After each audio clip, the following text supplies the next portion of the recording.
ngizele mina abantu abablind, angithathe kancane mina angiphamisa ayikho indoda esebenze njenganami kwi-evangelism. Mina ngilandela ngabamba into yasho uNkulunkulu kuBhengu angene wase-Assemblies, wakhuluma into enzima yabo uNkulunkulu kwekathi ngixabana wase-Assemblies lonto mase ngiyikhuluma. Angikhuluma into ethandwa abantu isikhathi esiningi.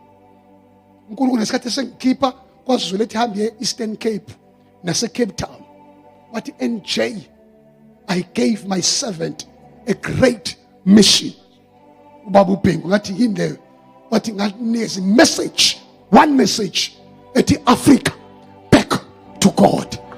Kodwa kwingozi ukulalela abazalwane bagcina sebekushintsha iplan. Kathixo size Jehova, siyayidinga imali yenu kodwa ingashintshisi ifocus sibisele kuyo. Lento ngikhuluma is very sensitive.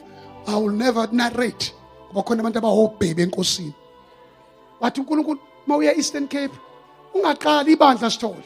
Bangabantu abaqala amabandla engashonga uJehova ngoba ubona uthando abantu. New broom sweeps cleaner than the old one, but as the time goes by iyafana nayo yonke.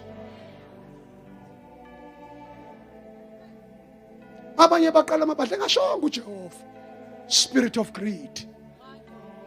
Abanye baqala amabandla kanti bane traveling ministry. Uyofika uthini Jehova ngosuku lomgwebo sekuntambama seliyashona siphambi sizalisho njalo makabani awusho njalo kuda noma wena nokulunga sekuntambama sinikeza inceka uNkulunkulu. Ngizwa ama voices abantu bayakhala, ukhala abazalwane, ukhala nangabe bona abazalwane. Where is our hope? Kade ngibuka nabanye kuyadunyiswa bothi abanye Nkosi yami they are hopeless. Kodwa uNkulunkulu sisise. We want to see Jesus face to face. Angipheleli la. Ngiyobona uJesu uyongiqabula.